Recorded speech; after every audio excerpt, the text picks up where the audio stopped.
Let's bring in Sean, who's a Celtic fan from Coatbridge. What's your point tonight, Sean? Comments for last 2019. Yep. I think when he said it, it would have been different if it was done by Rangers back then, or Celtic would have done it for them back then when the opportunity came up, for vice versa to do it now, if you get me. So if Rangers had done it back then as a Celtic fan, of course you don't want to see Celtic or Rangers for both sides of the fans seeing your team give the other a guard of honour, because that's what the rivalry is. Mm-hmm. And what you pointed out, it is a pointless thing to do really, because it just makes the players feel a bit down. But I think it wouldn't have been as bad to see Celtic do it regarding if Rangers had done it back then, just out of respect reasons, to try and put aside the rivalry when it comes to it. Well, here's the thing then, right? Now that have we crossed off every possibility? So Rangers didn't do it. Neil Lennon said Celtic would. Celtic have the chance now. Does this mean we never need to have this discussion again, Sean? Is that done and dusted, put away forever? I think because it's been vice versa now, I would say it's something that shouldn't need to be worried about down the line. Because Rangers had that opportunity to do it, didn't do it. Celtics had the opportunity to do it, they're not going to do it.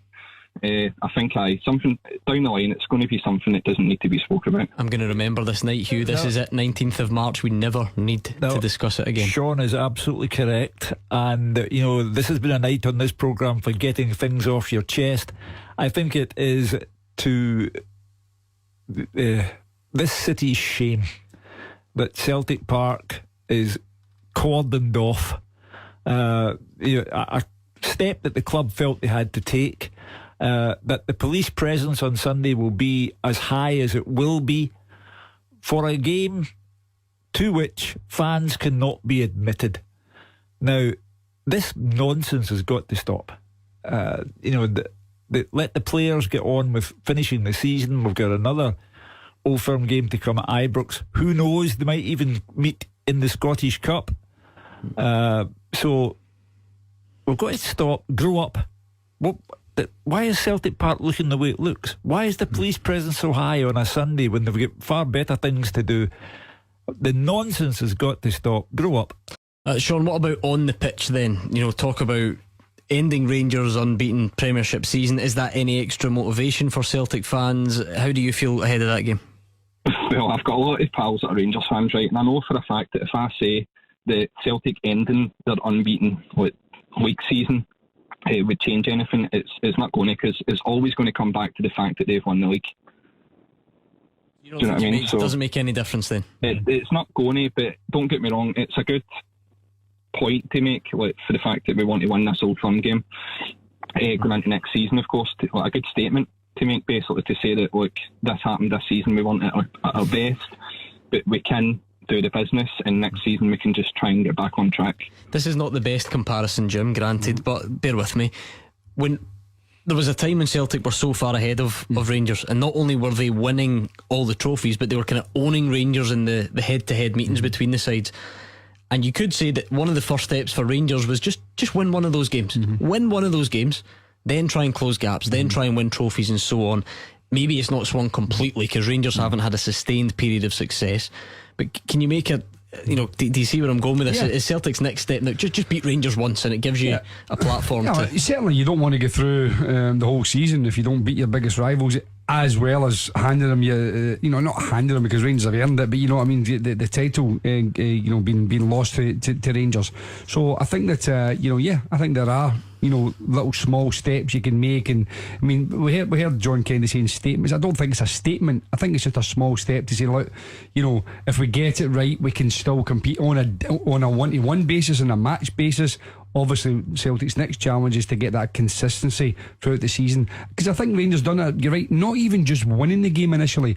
The first thing, Celtic were so far ahead of Rangers in all aspects, but then when a couple of games even the Rangers lost very narrowly, and I think that saw that the kind of gap closing a little bit, as I said, in one-off games, and then we get that one. I think you're right. I think it just took some of the weight off the shoulders, and I think for Celtic's point of view, if they can beat Rangers on Sunday, it just says says to their supporters, listen, there's still fight here, there's still ambition here, there's still challenges ahead, because obviously the Scottish Cup is still there, and their next challenge will be to try and make sure that the one trophy that is available to them this year, that they manage to try and win The it. first thing I'm going to do on Sunday is look at the Celtic team and count how many of them will still be there next season, because we're watching the last days of so many players at Celtic Park, and that's what interests me about it, because going forward Celtic need to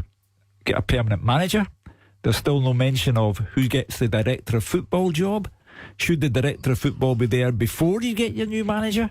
And then Dominic Mackay has to be assimilated as well as chief executive. But on the park on Sunday, how many of the players who kick off against Rangers will be having their last Old Firm game at Celtic Park? Funny you should say that, because I want to play this clip of John Kennedy. Sean, hang on the line and tell us what you think of it. He was asked about speculation linking Scott Brown with a move to Aberdeen as a player coach.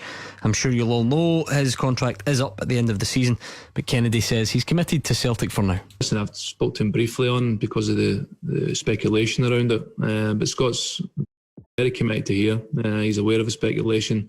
There's nothing concrete in that. And I'm sure come the end of the season, whatever Scott decides to do, he'll not be short of offers. He's very much an important player for us, an important captain, and we want to stay that way.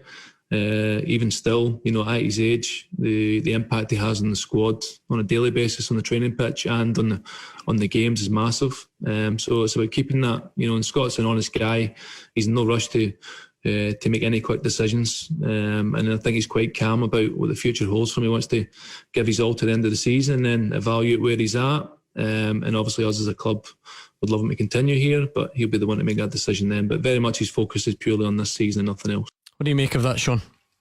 First of all, can I give a answer for the teaser, if that's all right? No way, I can't let you help these two. Maybe at the end, we'll see how they're getting on. That's right, it just came to me there when I was listening in. No, I think that Scott Brown, to me personally, should still be at Celtic next season, and he might not be the fittest player to play every game, but if we're talking about Celtic completely rebuilding, right, you want someone like him because he's got obviously the right personality, the right fighting attitude and the right leadership, and he knows everything about Celtic, and no better than having your captain there for when all these players are coming in. Yeah, John Kennedy said he referred to it as speculation. He said there was nothing concrete in there. Well, the reason why there's nothing concrete in there is that Scott Brown going to Pittodrie was predicated on Stephen Glass going to Pittodrie. Now all of a sudden it's gone quiet on Stephen Glass, and Sir Alex, I beg your pardon, has been talking to Dave Cormack, the owner of Aberdeen, about the managerial position. I think if Dave Cormack wanted Stephen Glass to be in there, he'd be in there by now. So no Stephen Glass, no Scott Brown going to Pittodrie. I think Paul Sheeran was not always the plan just for the end of the season, but for Paul Sheeran. I think it's similar to John Kennedy. I think it's like everything else. I think if the results go okay, then you leave it a little bit longer. You don't rush it. If the results are poor and 2 or 3 results back to back, you're really struggling, then you accelerate the process. But again, both of those clubs, there's talk about directors of football, and again, it's what is the priority? Is the priority the director of football guy, or is it the manager?